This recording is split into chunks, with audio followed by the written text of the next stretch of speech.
Welcome to Poetry Culture. I'm Alexander Webb. Today we're talking to Martin Adolfsson, artist and co-founder of Minutiae, an app that prompts you to capture one moment each day at a random minute for 1,440 days. That's the number of minutes in each day. Over time, these 1,440 snapshots build a unique chronicle of fleeting moments, creating a poetic way to practice mindfulness and reflect on the small details that make up the rhythm of life.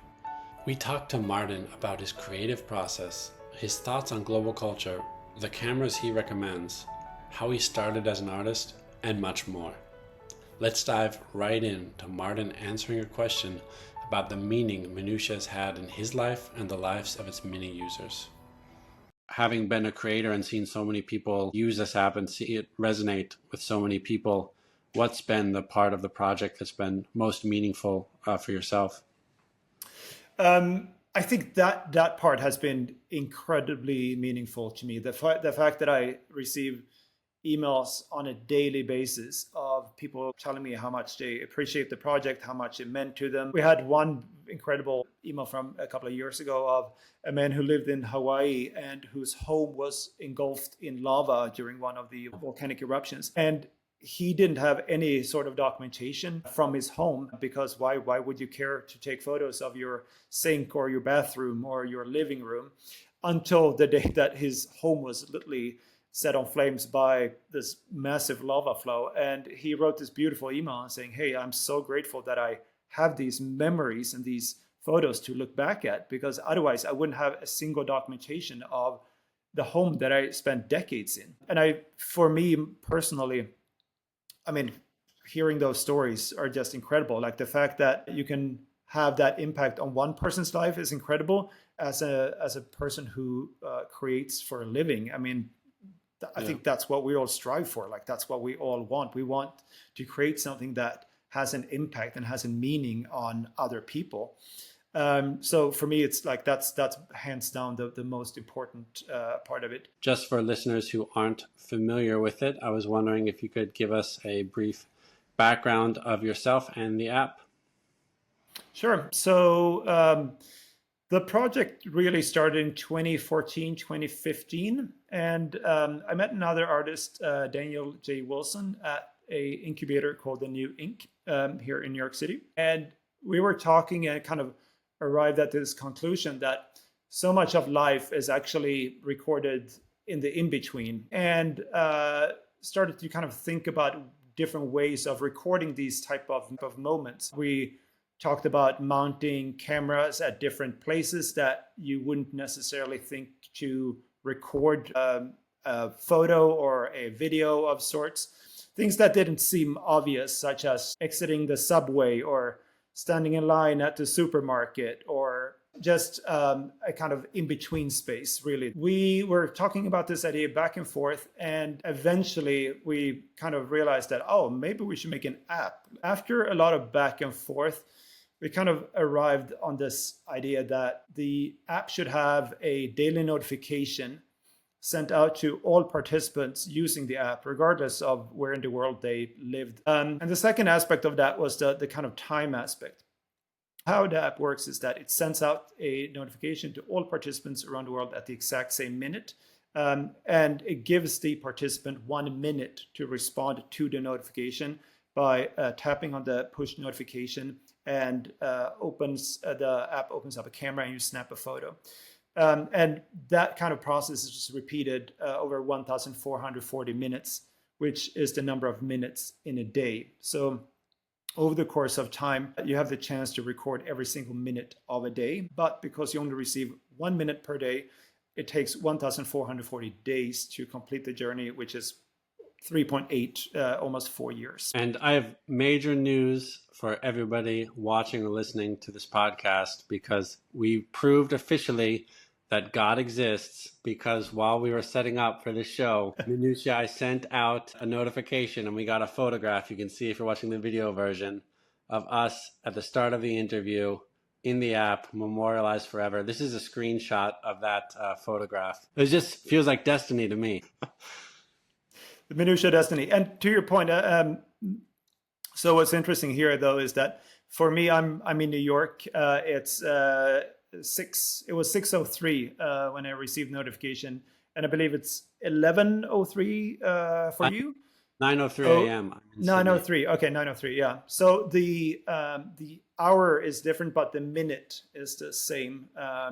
So that's also like it's this kind of idea that the app kind of creates this kind of global ritual of self-documentation in a way that where And everyone, regardless of where in the world you live, participate in this kind of global ritual of documenting in between moments at the exact same time. In your case, it's morning time in Australia. It's afternoon, early evening here in New York. So throughout the day, it does capture exactly what's going on at this particular minute, even though the time zones are different. and what I love about it is you are matched with another participant, and once they take a photograph, you can see their photograph and some other recent photographs they've done. How did you get that idea and to make it more collaborative? Yeah, so that idea was kind of based on the idea that we thought that no one would bother to take photos of boring moments in their life. Because we thought at this point, this was 2014, 2015, and if you remember, like Instagram was all the rage, and there was a certain idea that people would only care about documenting things that look pretty. And especially around that time, the quality of the cameras became better and better and better. And people started to take quite high quality photos around that time. This Mm. was, I think, around iPhone 5 or 6, something like that. And when we were talking about the idea of documenting these kind of in between moments that would not be visually appealing, people were like, that's just plain stupid. Like, why would anyone do that? And I think that like one of the ideas behind the matching was that, well, maybe if people don't want to take photos, or maybe people won't be interested to take photos of their own day to day, but they would definitely be curious to see other people. I've connected with Yeah. people in Russia, Japan, Taiwan, Hong Kong. My girlfriend even got one in my hometown. So then we were looking at it like, oh wow, like someone I could maybe know. And I'm from a very small town in Virginia. That's amazing. Yeah, I'm still waiting to be matched with someone in my hometown in Sweden, which is incredibly small. So maybe one day. I It's also really feel personally, I love geography. I love to travel. So for me, the fact when I get matched with someone in Lagos, Nigeria, or in Turkey, or in places that I haven't been to myself and don't know what everyday life looks like, I get like so excited. I become a little child. I get so excited to just first like the notion that someone in Nigeria is actively participating and documenting their life, but also to get a glimpse into what everyday life looks like, which is often so far removed from the stereotype that I have and probably a lot of other people have of what life is like in a foreign country. And I find that to me is like getting these like little glimpse into everyday life in some big cities, but also very remote corners of the world is incredible. Like it brings me so much joy. That's really beautiful. Is your experience with the app and seeing other people, does it make you realize that everyone is more similar than you thought, or maybe everybody actually could have very different lifestyles and very different interests? That's a good question. I've been asking myself that, and I feel like I go back and forth because I do think that there's a daily rhythm to life that I feel connects us all. The daily routine, like it follows a kind of a certain rhythm no matter where in the world you live. The routine in itself might be different, but it does follow a certain pattern. I find that often when I look at someone's photos from a remote corner of the world or a place that I haven't been myself, I'm often surprised by elements that are so incredibly similar to my own life. Like, I don't know how many photos I've seen of people sitting on their laptops and working remotely or whatever it is, whether it's in Japan or Turkmenistan, Ukraine, wherever it is. And at the same time, every now and then you get a glimpse into other people's lives, and their life is very, very different from mine. So I can't quite answer that question. I feel like I go back and forth because part of me is like, oh my God, it's so similar. But on the other hand, there is a true uniqueness to everyone's experience, and how they capture it, and also what they choose to capture, because that's a very decisive moment. I guess I totally agree with your answer. It showed me that in some ways people live very different lives, but at a fundamental level, I think we're all like pretty much the same. One great thing about this project is at the end of every year, you can buy a coffee table book of all your random moments that you'd never otherwise capture. Can you talk about that? Yeah, sure. So initially, actually, the we had a book before we had the app, which Oh, might wow. seem strange. Yeah, we actually had. So we had a limited edition book. We called the book today a limited edition book, and it's a book that's actually hand bound by a bookbinder here on the Lower East Side in New York. It's a total of 2,880 pages. There's 1 minute per spread. Um, so this was the book that we had to begin with, and we actually showed this at different art book fairs. We showed it at the New York Art Book Fair, LA Art Book Fair. We were at Offprint in London, etc. So many people are surprised, but the book actually existed before the app. Well, the problem with a 2,880 page book is that it's incredibly expensive to print and Yeah. to bind and to ship. So there were a limited number of people who have ordered it. So we launched a 4-year version, which is based on the same concept, but instead it's a 1 minute per page. So it's 1,440 pages.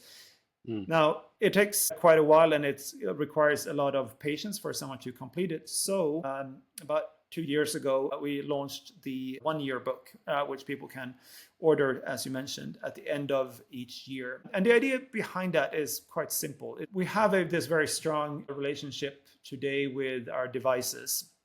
I myself, even though I don't wish I would be, I'm practically glued to my phone all day long. And there's something about the physical aspect of touching a page, touching the cover, and flipping through the pages, and kind of reminiscence of many of these moments that now you look back at it, and it really is a way of kind of a extension of the project itself, of the app itself, to Yeah. have a physical component of it. Well, one thing I really like about Minutiae is that it sort of forces you to be disciplined, but it doesn't let you obsess over the photo. Do you consider Minutiae to be a sort of forced discipline? And if you do you have that same discipline in your other art practice? Yes, I do think the project very much is about discipline. Again, to do something consistently over a 4-year time period requires patience and perseverance.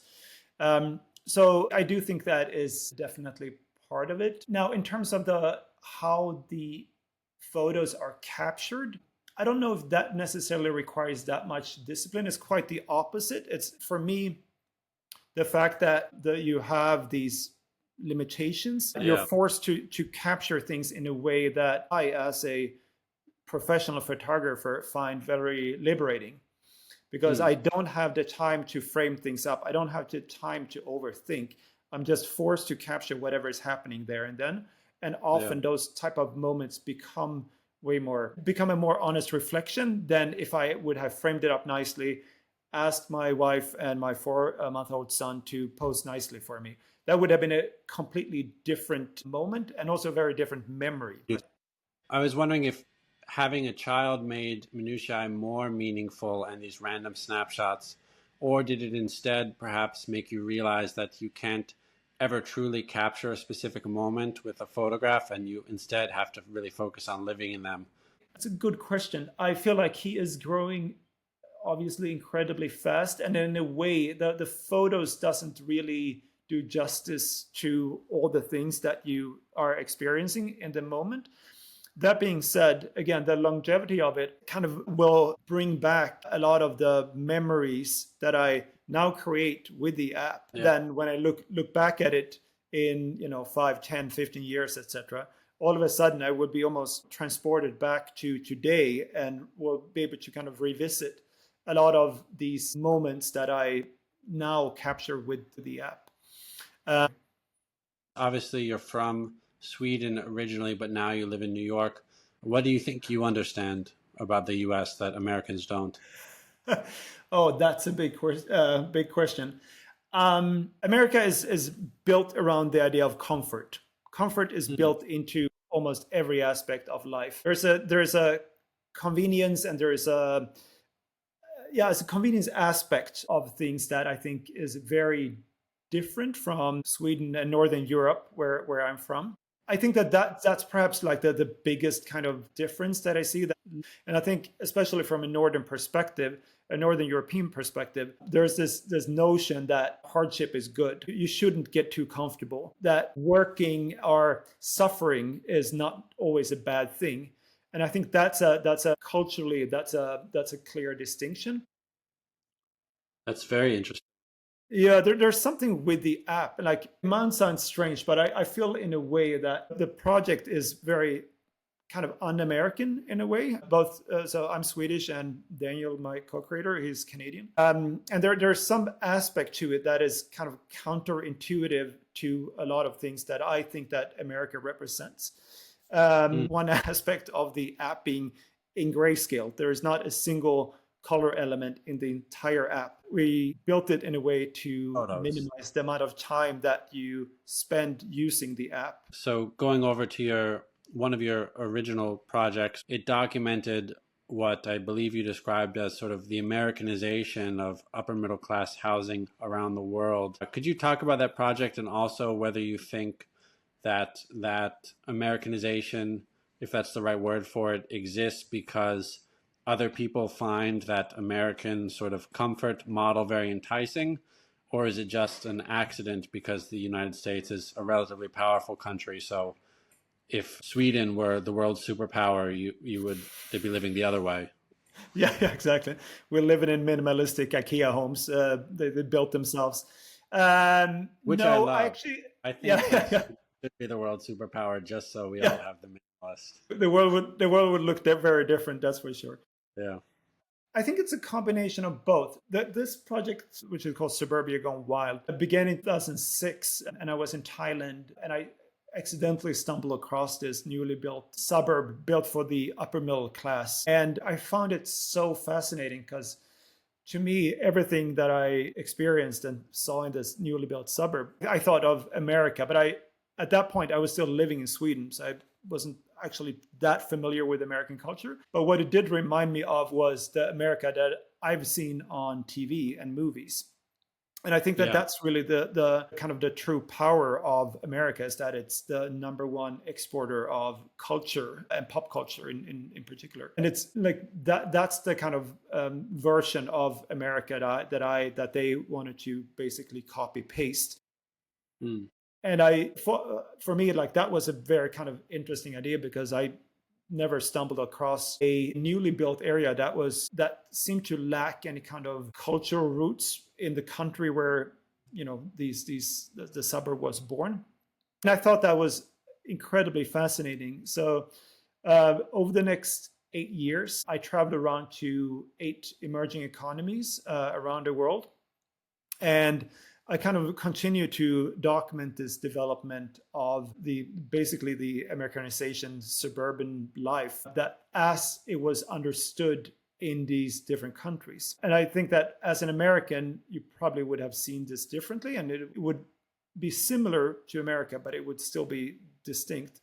But what was interesting about it was the fact that all the people that lived inside these gated communities seem to share more of a lifestyle and a more kind of an ambition with each Mm. other than they did with the fellow countrymen who lived right on the other side of the gated community, or Mm. right side of the wall that divided the newly built community and the outside. Minutia, in a way, is a continuation of that project, because what I realized was that you had all these people that lived thousands of miles apart, different places on Earth, but they all seem to share the same beliefs and the same aspirations. And with Minutia, like, it kind of came full circle, because what I was interested in was to further document this movement of sorts. Do you think that this sort of, if you could call it homogenization, is a good thing or a bad thing? And is it just a natural human desire where people will watch a movie and then they like the house the movie star's in. And so even if they're from Thailand, they want to have a house like their movie star, just in the same way that after Kendrick Lamar's Super Bowl performance, now people want bell bottom jeans again. Like, is it just an inevitable thing about human culture where we desire and we want to copy, or? Yes and no. I mean, I do think it depends on who the person is or who the country is that broadcasting it. If it's a culture that you as a person aspire to be part of, then I think that you're much more receptible to taking in that message. So I do think that still, like, America has a very, very strong kind of drawing power in a way that people still look up to this country despite everything that happens and happened in the past. Um, and I think that that's something that I think might change now that we're going through a very kind of turbulent time and people are questioning this, almost monopolistic approach that to Yeah. culture that the U.S. really has. Um, I know you said yeah, Minutiae is arguably not an American app, but then I think about both of you meeting in the States and living in the States while you do it, and you could argue it's sort of a classic American story where immigrants come in, hopefully they make something better. The culture absolutely, changes. 100%. I also would say that, like, in a way, it's also truly American in the fact that we are responding. The app in itself is a response to American culture in the fact that Instagram was created here, Facebook was created here. All these apps were born in this country, and Minutia is, to many ways, a response to that. If America hadn't created in the first place, we wouldn't have anything to respond to. And if Instagram wouldn't have been a kind of showreel of perfectly curated, captured moments, Minutia wouldn't have existed in the first place. It's kind of a response both to this kind of doom scroll follower based approach that apps are built around, and also the kind of snapshot aesthetic that people often take through Minutia, which is very Yeah. different from the kind of stuff that you would see on social media apps. Well, since we're talking in early 2025, and obviously you're an artist who works at the intersection of maybe more traditional photography and digital products, what do you think about the generative AI photographs? I think of it kind of as a continuation of something that began long time ago. Photography I feel like, has always been a medium that is constantly changing and evolving. And up until recently, 10, 15 years ago, the fact that we would experience photography through a camera on an iPhone, I think a lot of photographers would have thought would be very strange. I do think that just like we saw the kind of introduction of uh, a lot of cameras being more accessible to a much bigger audience, how that informed the type of photos that people took then, and that in itself kind of inspired culture. I think that we will see the same thing with a lot of AI. My bet is that the counter reaction will be people taking photos that look even more analog, even more grungy, or whatever word, punky, DIY you want to call it. Yeah. Do you have strong feelings on whether photographers or artists or animators, inventors of a certain or users of a certain style or certain works need to be compensated by AI companies which may have trained using their photographs, or is it sort of a public domain thing where you can't copy a style really? How do you Yeah, see it? I guess the question is also, like, unfortunately, many of these companies have taken the approach of it's better to ask for forgiveness than for permission. Yeah. And I I I don't know if we will win this battle.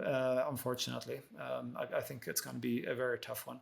And I also think that for the next generation who are now using this as their kind of default as a default tool in the way they communicate or experience in the world, that's going to be a very hard argument for them to all of a sudden start to pay real money to use these tools, because for them this is going to be a default, just like we are using Zoom or whatever it is as a way of communication today. I think that the next generation is going to be these chat tools, and image generator is going to be just as default as Photoshop and Zoom is today for us. Yeah, no, that's true. It's remarkable how quickly things are changing. Yeah, I should also say that I think that what's interesting, and which is something that was unintentional when we created the app for obvious reasons, is that because the images taken with Minutiae can't be manipulated in any way, you can't upload photos from your camera roll, you can't add filters, you can't do anything to the photo or retake it even. Yeah. In a way, like the moments that you capture with the app is the closest to a true record of what happened. And I think this will be really interesting, especially as we move forward, where we have the next generation who will be questioning everything as a default. And Minutiae being perhaps one of the few apps and tools that actually, where you can, the images that you view on it, for sure are real, is taken by a real person, because there's simply no way of manipulating any of the moments that being captured with it. For me, like, this is also like an important aspect of it, the fact that what we are documenting today as a collective is something that might be interesting for future generations down the line. Exactly how and where and when that will happen, I don't know, but I do think about these aspects as well. You accidentally invented the only way to tell if something's a not AI photo. It's like, yeah, exactly. On the photography side, we've had a long interview and we haven't even got to your photography gear, how you got started as a photographer, your advice for young photographers. Can you dive in a little bit and share your wisdom, obviously as an accomplished photographic artist, as well as creating Minutiae and other great projects? Yeah, sure. So I started as a photographer over 20 years ago when I was still living in Sweden. It was right at the moment where we transitioned from film to digital. So it was right at that cusp. And did people think you were crazy? Like when you started digital, you were talking to the person you learned photography from, and he thought that you were a rebel? Or how did you make that decision of that really crucial transition point? Oh, I'm extremely unnostalgic of me. The main reason for it was simply convenience and the fact that I had more control over the process. At this point, when I began, I was doing a lot of portraiture, a lot of travel, and a lot of magazine portraiture and that type of stuff. And often in those situations, you have a very limited amount of time. You don't have a lot of control over your circumstances. And by shooting digital, you just had the ability to get more out of the shoot than what you would have if you shot analog. So for me, that was never a question. I don't have any strong feelings about digital or analog. For me, it's simply about what's the best tool to get the job done. And that has been digital for me. And so if you were doing magazines, did you jump into being a professional or getting paid relatively quickly? What was that process like? Yeah, so I actually had a somewhat strange story, I guess. So I began in Sweden, where I'm from. My high school had a semester where you could work as an apprentice for anyone you were interested in working with. And I decided that I wanted to work for a photographer. That's so cool. I actually reached out to a photographer in Oslo, which is in Norway. In this case, Oslo and where I was living was only a few hours away. So I remember I opened the yellow pages in the phone book of Oslo under photographer, and I emailed the first 3 people that had their email address in the phone book. And one of them responded and said, yeah, you can come here for a week. So I got on a bus and I stayed at my friend's place. And I thought to myself, well, if it only lasts 1 week, that's fine. At least I get some experience. Luckily, he decided to keep me on. So I was his assistant for the rest of that semester. And then I continued going full time as his assistant for another year and a half. And what was incredibly valuable during that time was that I learned not only how to take images, but also just to run a business, how to take care of customers, how to treat a client, how to treat models that you were working with. All these things that you don't necessarily think about before moving into, before you start as a photographer. And that became very, very valuable. At the same time, I had access to his camera equipment. So I was actually starting to do a lot of freelance assignments for different magazines that was at that time existing in Oslo. So I slowly but surely built a portfolio that way. I basically photographed all my friends, asked them to model for me, had friends of friends, a girlfriend doing the makeup. Looking back at it, it wasn't particularly good, but it was more just to get my feet wet and kind of get to build a portfolio basically. And then little by little, I started getting more and more clients. And in 2003, I moved to Stockholm, Sweden. And there, again, kind of started from scratch, really. Had my portfolio and slowly building it. So I did that kind of in parallel just to earn a little bit of, have a bit more of a steady income.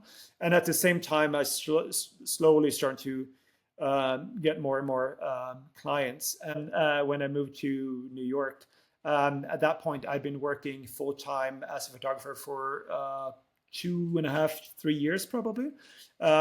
And I built my website in a way that it was particularly targeted towards a lot of international magazines that were doing stories on Sweden, whether it was travel related or they were interviewing celebrities in Sweden. So I got a lot of very good network of photo editors in the UK, in Germany, in the US. So when I moved to the US in 2007, I already had a pretty good network of photo editors that I'd been working with. So that's kind of what I started with when I got to the US. And then slowly by surely, I started to get more commercial clients, which is often where you kind of make a living from. Often the editorial work at that point paid, if you were lucky, maybe $2,000, but often a couple of $100.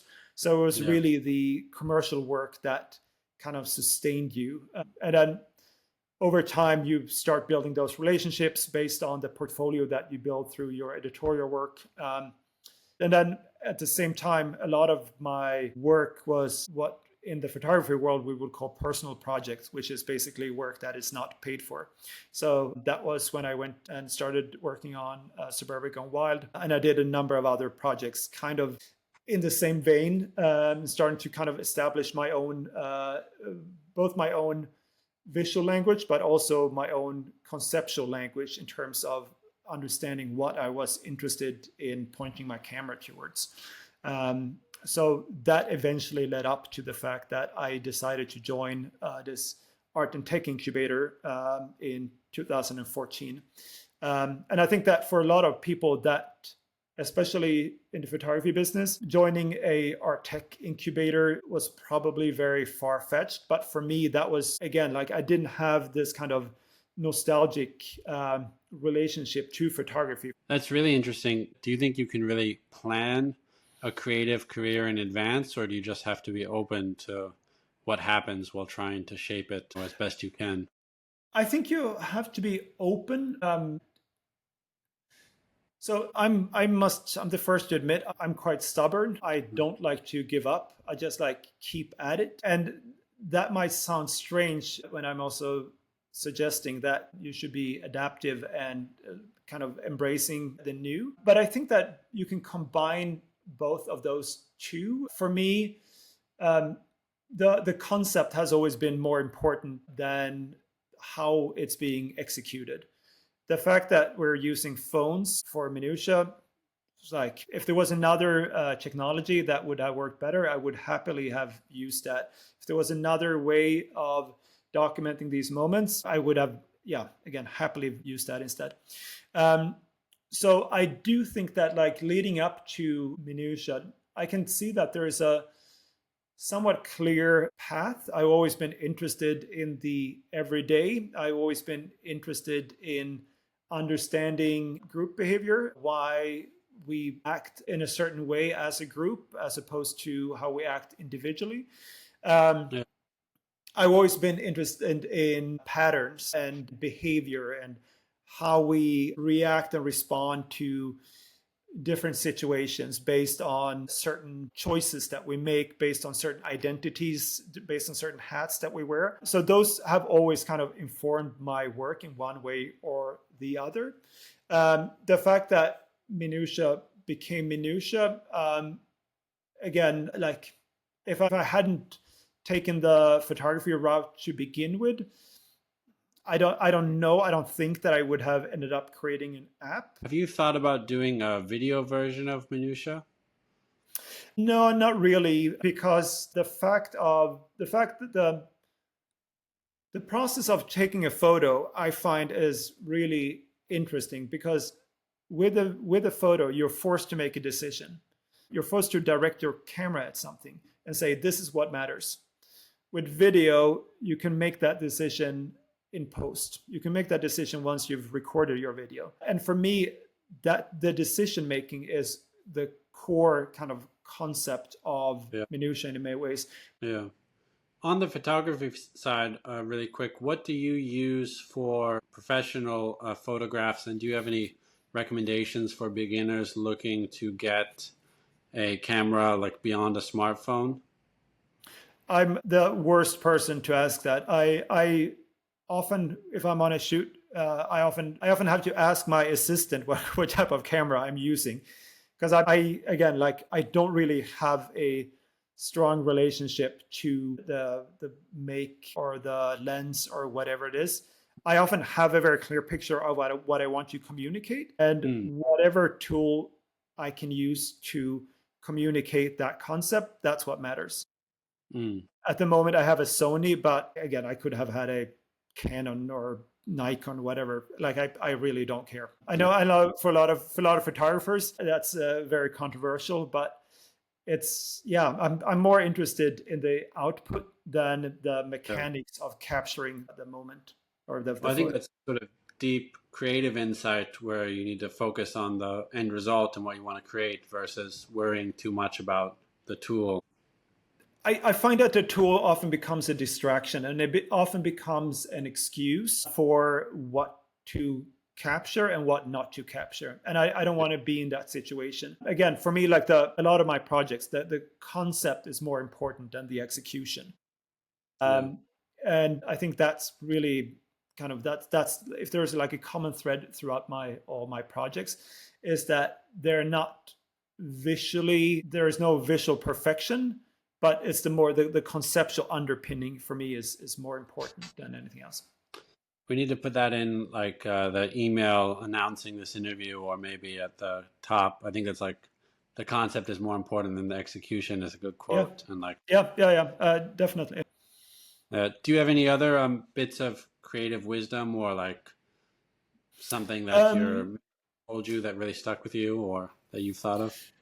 I think that if for anyone who's listening or watching this want to make a living creating stuff, I would say that it's constantly it's work in progress. If you feel that you've reached a certain level and then you just cross your arms and said, okay, good, I made it, then I think that technology and the world is going to advance in such a way that you're going to be left behind.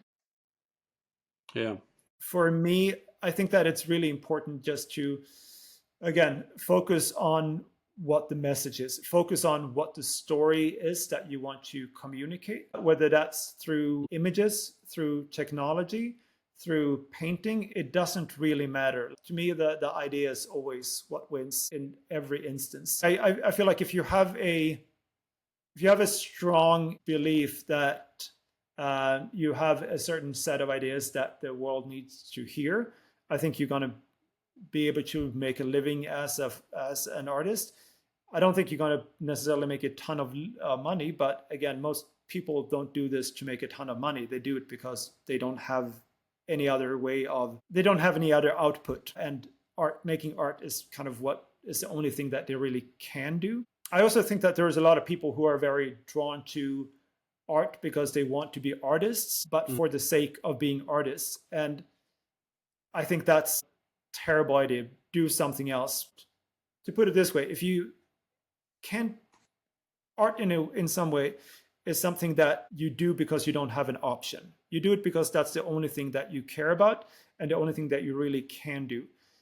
If you don't feel that way, then you probably should find something else to do, because you will never be happy or satisfied with just being an artist. So that would be my advice. What's next for Minutiae, and what's also next for you in your art practice outside of it?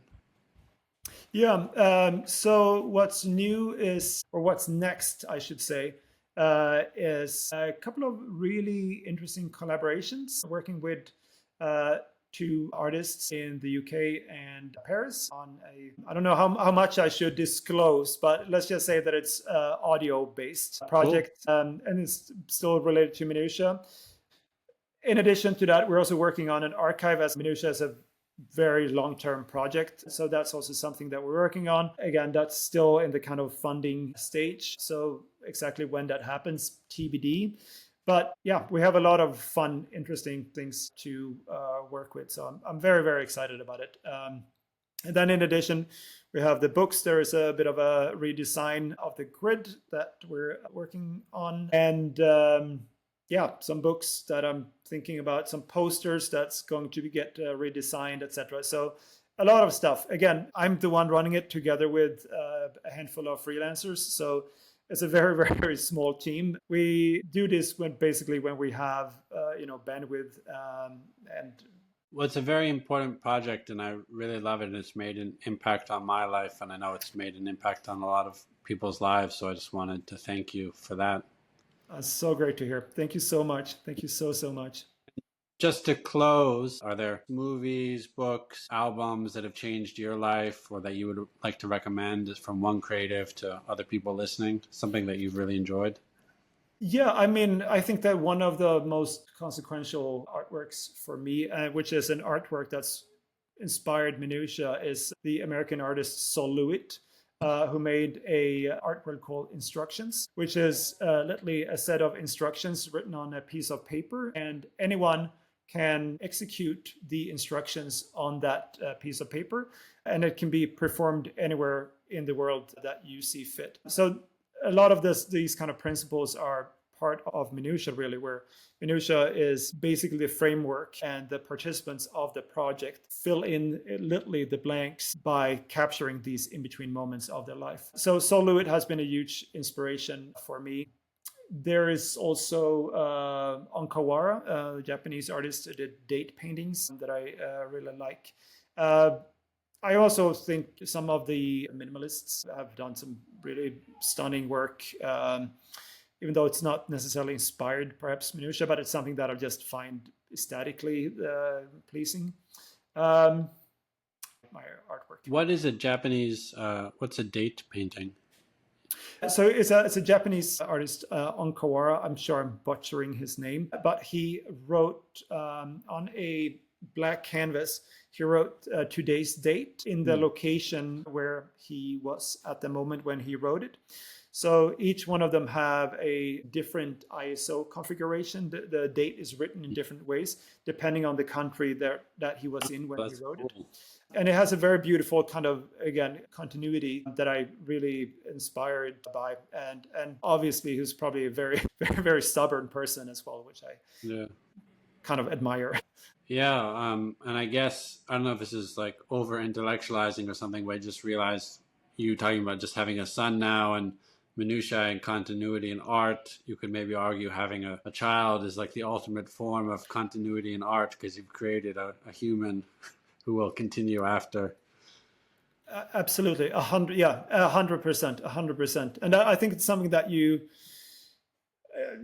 obviously realize when you're. I just had my parents; they just left yesterday, and it's this idea that you're just like basically a chain, like a link in a long chain of people that came before you and that will come after you, and how we understand the world today and what we see today, future generations will look at very differently through a very different lens. And I think that's also what I want to really emphasize with the project, and kind of really the authenticity aspect of it, that I want future generations to really be able to trust that what is being captured with the moment was actually true in 2017 and forward, and not something that was, created with generative means or synthetic in any way.